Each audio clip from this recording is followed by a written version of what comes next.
Hello viewers, आज हम करेंगे कक्षा 9वीं की इंग्लिश की प्रश्न बैंक। कक्षा 9वीं की इंग्लिश की प्रश्न बैंक करेंगे आज हम, जो कि आपके बोर्ड के द्वारा जारी की गई इम्पोर्टेंट क्वेश्चन है यह। और यदि आप इससे तैयारी करोगे तो आपकी कक्षा 9वीं की अंग्रेजी विषय की संपूर्ण तैयारी हो जाएगी। आपके लगभग 80 में से 80 नंबर आ सकते हैं यदि आप इससे व्यवस्थित पूरी तरह से तैयारी करोगे। तो हम शुरू करते हैं। प्रश्न बैंक से हम कक्षा 9वीं के अंग्रेजी विषय की पूरी तैयारी करेंगे। तो इसका पार्ट 1 है और इसके आगे के वीडियो भी आएंगे, इसके पार्ट बनेंगे, क्योंकि एक साथ इतना बड़ा हम नहीं कर पाएंगे और इतना एक साथ हम समझ भी नहीं सकते, इसलिए हम इसको अलग अलग भाग में पढ़ेंगे और इसको अच्छे से समझ कर करेंगे। तो आज शुरू करते हैं प्रश्न बैंक से। विषय अंग्रेजी कक्षा 9वीं। इसमें यहाँ ब्लूप्रिंट दे रखा है कक्षा 9वीं का अंग्रेजी का, जो कि हमें पता ही है। हमने ब्लूप्रिंट पहले ही देख लिया और समझ लिया है। इसके बाद कक्षा 9वीं में कम किया गया जो पाठ्यक्रम है, जो पाठ कम किए गए वो भी यहाँ बता रखे हैं, अभी हमें पता है। और इसमें जो पाठ कम किए गए वह नहीं बताए गए हैं। तो शुरू करते हैं। सबसे पहला जो प्रश्न आपके एग्जाम में आता है, पार्ट ए में जो आता है, सेक्शन ए में, वो रीडिंग कॉम्प्रहेंजन होता है। ठीक है, रीडिंग कॉम्प्रहेंजन होता है यहाँ पर।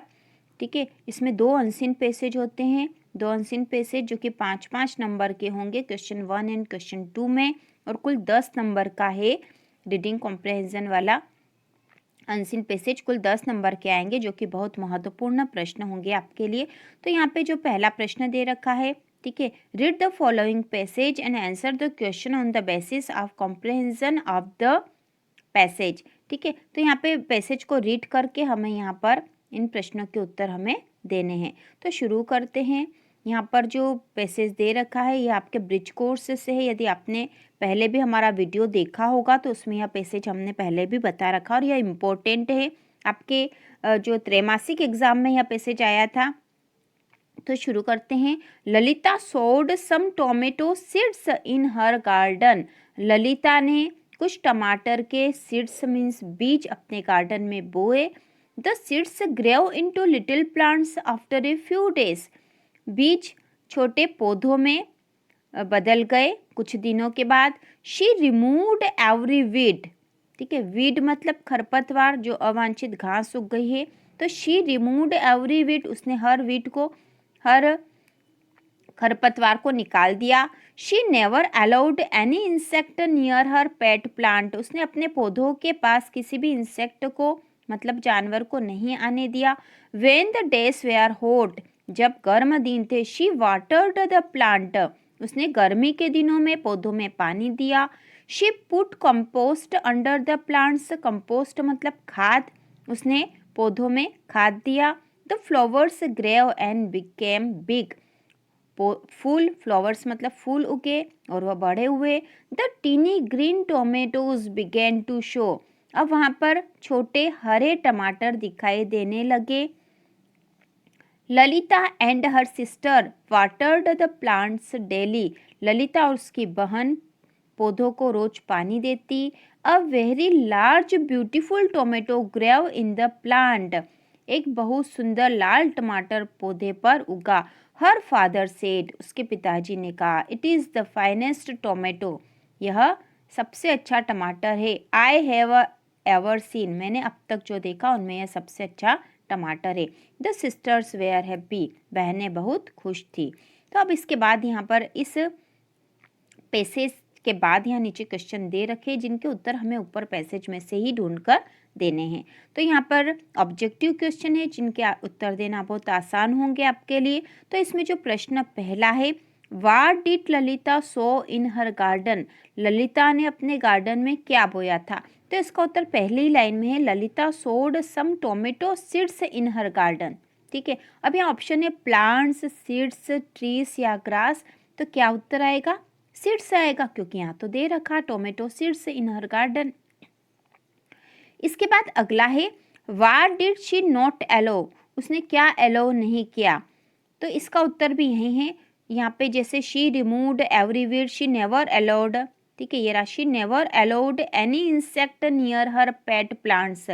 तो व्हाट डिड शी नॉट अलो, उसने नॉट एलो क्या करा था, किसी भी इंसेक्ट को नहीं अलाउ करा था। तो यहाँ पे बर्ड्स नियर प्लांट है, इंसेक्ट नियर प्लांट से, फ्लाइज नियर प्लांट है या पेट्स नियर प्लांट है। तो हमें पता है क्या आ जाएगा इसका उत्तर, बी वाला, इंसेक्ट नियर प्लांट। तो इसका उत्तर आएगा बी, इंसेक्ट नियर प्लांट, क्योंकि यहाँ उत्तर दे रखा है।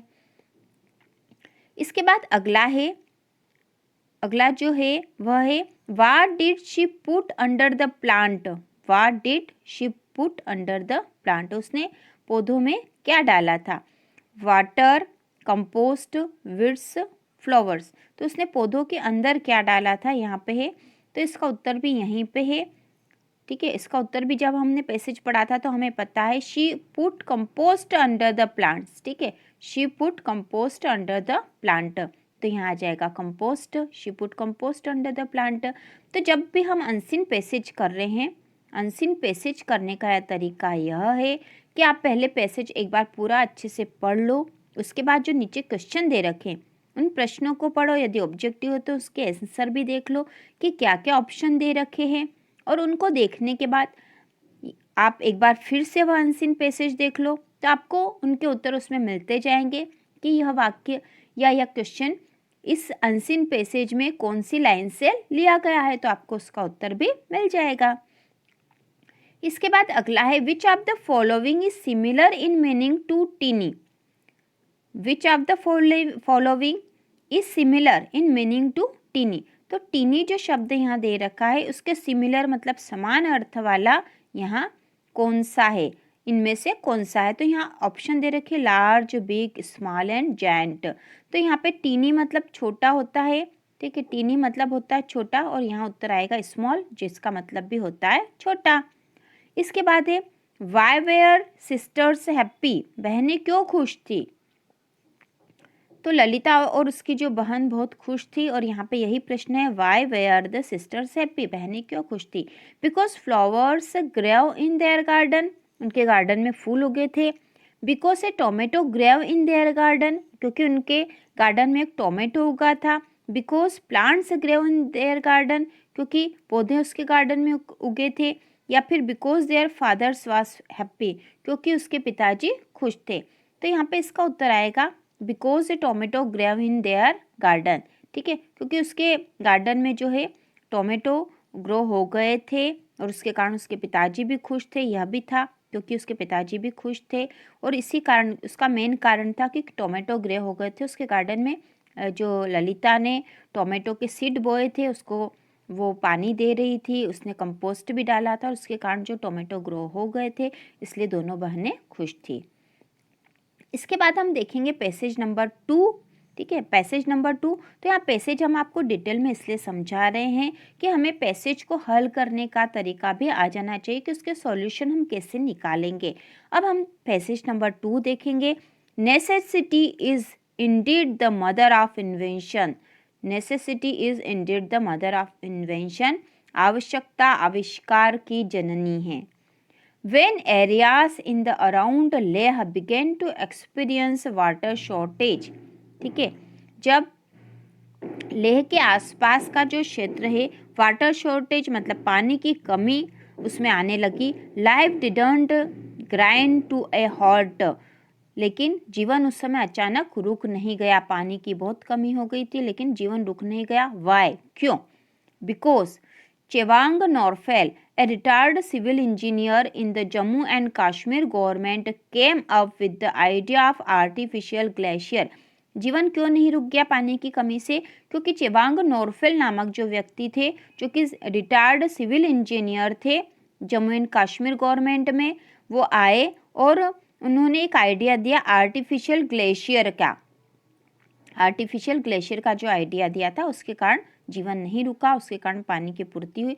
तो आर्टिफिशियल ग्लेशियर मतलब जो ग्लेशियर जो है बर्फ़ जमी हुई होती है पहाड़ों पे चट्टानों के रूप में, उसे वो प्राकृतिक रूप से रहती है, लेकिन आर्टिफिशियल मतलब अप्राकृतिक रूप से जो ग्लेशियर बनेंगे उसका है वो आइडिया दिया था उन्होंने। लद्दाख, ए cold desert at the altitude of 3000 to 3050 meters above sea level has a low average annual rainfall rate of 50 millimeter। तो अब यहाँ बताएगा कि लद्दाख जो है कोल्ड डिजर्ट है, ठीक है, एक कोल्ड डिजर्ट, और उसका जो अल्टीट्यूड है 3000 से 3500 मीटर है समुद्री स्तर से, और उसमें एक रेनफॉल मतलब जो पानी गिरता है वह लो एवरेज, औसत उसका कम होता है, जो कि लगभग 50 मिलीमीटर होता है। इसके बाद यहाँ कहा गया है glacier have always been the only source of water. Glacier मतलब जो बर्फ जमी हुई रहती है वही वहाँ का पानी का एकमात्र स्रोत है। Agriculture is completely dependent on glacier melt unlike the rest of river monsoon fat India. Bharat में जैसे कि बाकी क्षेत्रों में रिवर मतलब जो नदी है और मानसून से एग्रीकल्चर मतलब खेती होती है, लेकिन वहाँ पर जो है एग्रीकल्चर मतलब खेती जो है वो पूरी तरह से ग्लेशियर पर डिपेंड है। But over the years with increasing effect of climate change, लेकिन ओवर द एज वर्षों से जो क्लाइमेट चेंज जलवायु परिवर्तन हो रहा है, rainfall and snowfall pattern have been changing, उसके कारण पानी और वर्षा और जो बर्फ गिरना उसके पैटर्न में चेंज हो गया, रिजल्टिंग इन सेवर शॉर्टेज। उसका रिजल्ट यह हुआ है कि कमी हो गई है, ड्रॉट सिचुएशन पानी की कमी हो गई है और सूखे की स्थिति आ गई है। Given the severe winter condition the window for farming is usually limited to one harvest season. और इन सब परिस्थितियों के कारण जो फार्मिंग है खेती है वो एक ही सीजन में होने लगी है। तो इस प्रकार से यह पैसेज था। अब हम इसके क्वेश्चन देख लेंगे। तो इसमें जो पहला क्वेश्चन दे रखा है what kind of landform is Ladakh. Ladakh कैसा लैंडफॉर्म है, hot desert, cold desert, dry desert या हॉट एंड ड्राई डिजर्ट। तो इसका उत्तर हमने अभी देखा था कि लद्दाख जो है कोल्ड डिजर्ट है, ठीक है, कोल्ड डिजर्ट है यह। यहाँ पर हमने पढ़ा था लद्दाख जो है, यहाँ पर हमने ये पढ़ा था लद्दाख ए cold desert eight the altitude, ठीक है, कोल्ड डिजर्ट है, ये हमने देख लिया है। इसके बाद है हु वाज शेवांग नोरफेल। तो शेवांग नोरफेल कौन थे, तो हमने यह भी पढ़ा था कि अ रिटायर्ड सिविल इंजीनियर थे वह, जो शेवांग नोरफेल थे रिटायर्ड सिविल इंजीनियर थे। यह यहाँ पे because Chewang Norphel a retired civil engineer, ठीक है, तो यह भी हमने देखा था। तो इसका उत्तर भी हम इसमें से आसानी से ढूंढ सकते हैं। इसी प्रकार अगला जो है Ladakh is at the altitude of metres above sea level. तो यह भी था इसमें, तो 3000 से 3500 वाला था, ठीक है, यह भी हमने देख लिया था। इसके बाद है अगला जो है find the word in the paragraph which means the same as body of dense I, ठीक है, बॉडी ऑफ डेंस आई मतलब आइस मतलब sorry a body of dense ice, ice मतलब बर्फ, बर्फ का जो है बॉडी जो होती है घनी, ठीक है, और तो वो होती है मतलब जमा हुआ बर्फ, वो होता है ग्लेशियर, ठीक है, ग्लेशियर उसी को कहते हैं। इसके बाद है severe shortage of water is the result of, ठीक है, तो यहाँ पे जैसे हमने ग्लेशियर बता दिया बॉडी ऑफ डेंस आइस, तो हमने पढ़ा था तब भी कहा था कि ग्लेशियर मतलब जो पहाड़ों पे बर्फ जमी हुई होती है या नदियों में जो बर्फ जम जाती है वो ग्लेशियर होता है। चट्टानों के रूप में बर्फ जम जाती है, बहुत घनी बर्फ जम जाती है, उसे ग्लेशियर कहते हैं। तो ये हमें पता होना चाहिए था, ठीक है, यह हमें पता होगा तो ही हम कर पाएंगे, इसलिए हम इन अनसीन पैसेज को अच्छे से पढ़ रहे हैं ताकि आप जब भी करो या जब भी आपके पास नए शब्द आए तो वो आपको पता भी होना चाहिए। इसके बाद अगला है severe shortage of water is the result of, severe shortage of water is the result of, तो जो पानी की कमी हो रही थी वो उसका कारण क्या था, किसके कारण हो रहा था, तो इसका उत्तर आएगा क्लाइमेट चेंज, ठीक है, क्लाइमेट चेंज के कारण ही यह सब हो रहा था। यह भी हमने देखा था, यहाँ पर देखा था हमने कि जो क्लाइमेट चेंज है, ठीक है, यहाँ पे क्लाइमेट चेंज है उसके कारण ही रेनफॉल स्नोफॉल के पैटर्न में चेंज हो रहा था। तो यहाँ पे इसका उत्तर आएगा क्लाइमेट चेंज, ठीक है, क्लाइमेट चेंज उत्तर आएगा यहाँ पे इसका। अब हम पैसेज नंबर 3 देखेंगे, ठीक है, पैसेज नंबर 3 देखेंगे, इसको भी हम अच्छे से समझ लेंगे। तो यहाँ पे है पैसेज 3 जो है we are living in the age of science, हम विज्ञान के समय में रह रहे हैं। Every day new invention are being made for the good of humanity, हर दिन एवरी डे नया आविष्कार हो रहा है ठीक है, ह्यूमैनिटी मतलब मानवता के अच्छे के लिए। The scientific invention began after the industrial revolution of 1789। तो जो वैज्ञानिक आविष्कार है वो शुरू हुए जो इंडस्ट्रियल रिवॉल्यूशन मतलब औद्योगिक क्रांति जब हुई थी 1789 1790 में जो औद्योगिक क्रांति हुई थी उसके बाद वैज्ञानिक आविष्कार शुरू हुए। विदिन दिस 200 ईयर्स, इन 200 वर्षों में science has made a beautiful within this 200 years, इन 200 वर्षों में science has made a wonderful progress, इन 200 वर्षों में विज्ञान ने बहुत आश्चर्यजनक प्रोग्रेस मतलब प्रगति, वंडरफुल मतलब आश्चर्यजनक प्रगति की है। The aeroplane is one of the most important invention of science during the modern age. Modern age आधुनिक युग में एरोप्लेन मोस्ट इम्पोर्टेंट बहुत महत्वपूर्ण आविष्कार है विज्ञान का। It is the fastest means of transport known so far, अभी तक जाना गया है सबसे फास्टेस्ट तेजी वाला जो है ट्रांसपोर्ट का यातायात का साधन है। An aeroplane resembles A flying bird in shape, aeroplane जो है वह एक उड़ते हुए पक्षी की तरह बना हुआ होता है। Inside there are seats for passengers, इसके अंदर पैसेंजर मतलब यात्रियों के लिए सीट बैठने की जगह होती है। And A cabin for the pilot, तो पायलट जो होता है PILOT, पायलट जो है जो एरोप्लेन जो चलाता है उसको पायलट कहते हैं। ठीक है, तो यहाँ पे है जो है पैसेंजर के लिए सीट होती है। एंड ए कैबिन, और एक कैबिन होता है पायलट के लिए। This cabin is called a cockpit. ठीक है, this cabin is called a cockpit, इस कैबिन को कॉकपिट कहते हैं। It has an engine that is worked by petrol, इसमें एक इंजन होता है जो कि पेट्रोल से काम करता है। It is all made up of metal, यह पूरा मेटल का बना होता है। And can fly at very high speed, और बहुत तेज गति से यह फ्लाई उड़ सकता है। Before taking of it runs on the runway. ठीक है, टेकिंग ऑफ मतलब उड़ने के पहले यह रनवे जो वहाँ पर बना होता है उस पर रन करता है। फॉर सम डिस्टेंस, थोड़ी दूरी पर। टू गैदर स्पीड के लिए, जैसे हम एरोप्लेन को देखते हैं तो वह थोड़ी देर रनवे पर ऐसे चल के फिर उड़ना शुरू करता है, तो ऐसे चलता है क्योंकि उसको स्पीड मिल जाती है। Then it suddenly hops up the earth and takes off, फिर यह सडनली जैसे ये यहाँ पर रनवे पर चला और फिर सडनली जो है धरती से ऊपर हो जाएगा, ऊंचा होगा और उड़ने लग जाता है। तो इस प्रकार से यहाँ एरोप्लेन के बारे में बताया गया है। तो हमारा जो मेन काम है कि इन क्वेश्चन के आंसर देने हैं। तो यहाँ पहला प्रश्न हम देख लेंगे।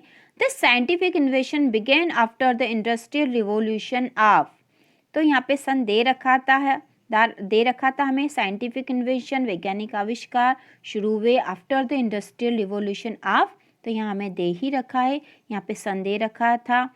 ये जैसा क्वेश्चन में वैसा वैसा ही the scientific invention began after the industrial revolution of 1789। तो यहाँ पे हमने अनसीन पैसेज पढ़ा था अच्छे से, हमें पता है कि यहाँ पे ये लाइन सन वाला था, तो हम आसानी से यहाँ पे इसको 1789 कर देंगे। इसके बाद है the cabin for the pilot is called ए, जो केबिन फॉर द पायलट, तो पायलट के लिए जो केबिन होता है उससे क्या कहते हैं, तो यह भी हमने पढ़ा था। ठीक है, यह भी हमने पढ़ा था। जो केबिन होता पायलट के लिए ऊपर यहाँ पे दे रखा है। ठीक है, तो उसे कहते हैं कॉकपिट। ठीक है, कॉकपिट यहाँ पे था। The cabin of the pilot, the cabin. ठीक है, passenger A cabin for the pilot, this cabin is called cockpit, तो उसे कहते हैं कॉकपिट कहेंगे। उसके बाद है अगला, an aeroplane has an engine that is worked by, तो एरोप्लेन में जो इंजन होता है वह किससे वर्क करता है, तो it has an engine that is worked by petrol, तो यह जो इंजन होता है पेट्रोल से वर्क करता है, पेट्रोल से चलता है। तो इसका उत्तर आ जाएगा यहाँ पेट्रोल आ जाएगा। ठीक है, पेट्रोल। इसके बाद अगला जो है, which of the following is fastest means of transport, तो यह भी उसमें था। ठीक है, अनसीन पैसेज में यह भी कि जो फास्टेस्ट मीन्स ऑफ ट्रांसपोर्ट है वह है एरोप्लेन। ठीक है, उसके बाद उसके बारे में बताया गया था। उसके बाद है we are living in the age we are living in, तो यहाँ पे शुरू वाली लाइन थी, फर्स्ट लाइन थी, ठीक है, जिसमें ऐसा लिखा था वी आर लिविंग इन, तो यहाँ हम देख लेंगे, फिर से बता देते हैं।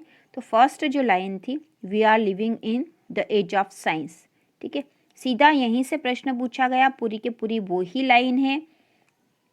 तो यहाँ है we are living in the age of science, ठीक है। तो इस प्रकार ये 3 अनसीन पैसेज हमने कर लिए हैं, और इसके बाद जो है अगले पार्ट में करेंगे और उसको अच्छे से समझ के करेंगे, ताकि आप अच्छे से समझ सको, और यदि एग्जाम में इस तरह के प्रश्न आए तो आप अच्छे से कर सको। तो इसी प्रकार के और वीडियो देखने के लिए, अंग्रेजी का पूरा प्रश्न बैंक और पूरी तैयारी के लिए चैनल को सब्सक्राइब कीजिए।